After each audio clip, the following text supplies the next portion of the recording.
السلام عليكم ورحمة الله وبركاته. ازيكم حبايبي، عاملين ايه؟ يا رب تكونوا بخير. تعالوا نعمل مع بعض النهارده الاكله دي. جامده جدا، هي دسمه شويه بس هي ما تنفعش تتاكل الا كده. ده الرز المعمر، هي مكوناته بسيطه قوي. تعالوا نشوف المكونات بتاعتنا. انا هنا معايا رز، الرز ده انا غسلته بس ما نقعتوش. انا لو عايزه انقعه وهعمل الرز بدري شويه هنقعه في اللبن بتاعه. لو انا مستعجله زي ما انا هعمل دلوقتي، يبقى هحط على طول مش هنقعه. طبعا هو لما يتنقع في اللبن بيبقى ايه، حلو جدا. انا غسلته زي ما انتم شايفين كده، وهحط عليه بقيه حاجته. معايا هنا معلقه سكر كبيره ومعلقه ملح صغيره. كميه الرز هتبقى قد ايه؟ انا مثلا دي عاملاها في صينيه المونيا زي ما انتم شايفين كده، فبحاول ان انا اعملها اقل من النص شويه رز.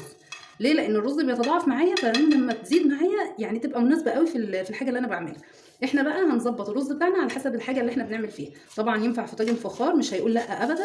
انا حطيت الملح والسكر، وهحط ايه كمان؟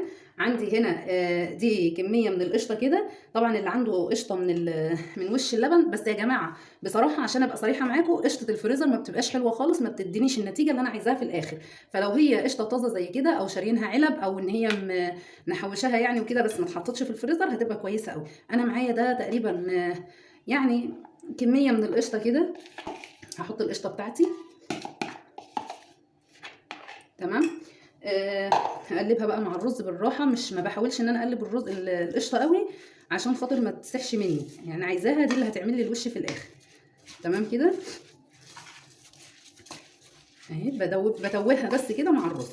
طيب معايا ايه تاني؟ معايا هنا معلقه من الزيت. انا هحط معلقه من الزيت. وليه حطيت معلقه الزيت وليه حطيت معلقه السكر؟ ده اللي بيخلي الرز معايا مفلفل بعد كده، ما بيبقاش طري. هي معلقه مش اكتر من كده اهو. ويبقى زيت نوع نظيف عشان ما يبقاش طعمه طبعا ايه، مش كويس معايا زي ما احنا شايفين اهو. طيب وعندي هنا دي معلقه زبده، ودي اختياري. لو في معلقه سمنه بلدي برده اختياري. مفيش ويعني واكتفينا بالقشطه اللي احنا حطيناها برده هتبقى كويسه. بس انا حاطه دي يعني ايه، تعزز الطعم معايا شويه. تمام كده. طيب معايا ايه بقى تاني؟ معايا هنا لبن. انا اللبن هحط على حسب كميه الرز اللي معايا. هسمي الله بقى واحط بسم الله ما شاء الله. هو بياخد كميه لبن حلوه كده، اللي هي ايه، يعني عايزه الرز بتاعي يبقى طعمه حلو. وكمان انا في الاول ببقى حاطه نسبه ميه بسيطه قوي في الرز بعد ما بغسله، عشان اللبن ده ما يتحرقش معايا يا جماعه. تمام كده اهو. هزود كمان شويه اللبن. ما تخافوش على فكره من كميه اللبن اللي تحطوها، هتبقى كويسه يعني مش هتعمل معانا حاجه. زائد ان معلقه السكر ومعلقه الزيت هيخلوا الرز معايا مفلفل، هيبقى حلو قوي. معايا ايه كمان؟ دي كوبايه من الزبادي. دي بتساعدني شويه ان هي تديني الوش اللي احنا عايزينه يعني. طبعا لو ما فيش لو ما فيش علبه زبادي زي كده، بيبقى فيه لبن رايب. اللبن الرايب احسن واحسن. فانا ايه، ببتدي اوزعها كده اهو، ما بقلبهاش في الرز، بسيبها كده على الوش اهو. تمام كده اهو. بس وبس كده خلاص. هعمل ايه بقى؟ هدخله الفرن.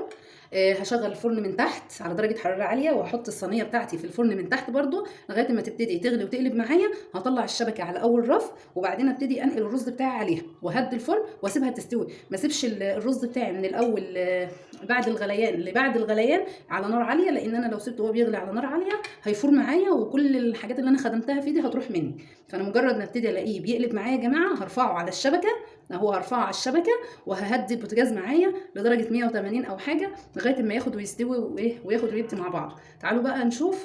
هندخله الفرن ولما يطلع هنشوف شكله ايه معانا.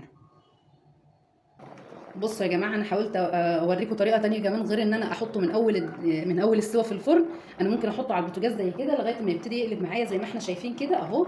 بهدي عليه شويه وبسيبه. لما بحس ان هو ابتدى يربط معايا شويه، بحطه في الرف الوسطاني في الفرن، وبهدي النار عليه وبسيبه هو يكمل سوا مع بعض. بس ده اللي مستعجل وعايز يعني ايه، يخلصه بسرعه. هو نفس النتيجه في السوا. هسيبه يكمل سواه وهدخله الفرن، وبعدين نشوف شكله في الاخر هيبقى ايه. ده يا جماعه شكله بعد ما طلع معانا من الفرن. بصوا ازاي شكله حلو قوي. مستوي سوا حلو. انا مش عايزه الرز يحمر مني اكتر من كده، لانه لما بيحمر بيديني طبقه ناشفه انا ما بحبهاش. الطبقه دي بتديني طراوه كده، بتديني طعم حلو قوي. ما شاء الله جميل. بصوا ازاي يا جماعه مخدوم من جوه. بصوا بصوا شكل الرز، القشطه والحاجه باينه فيه ازاي. ما شاء الله حلو قوي قوي قوي وطري وجميل. بصوا بصوا كل دي بقى القشطه. وبصوا يا رب الفيديو النهارده يكون عجبكم. لو الفيديو بقى عجبكم ما تنسوش اللايك والشير والمتابعه عشان يوصل لكم مننا كل جديد.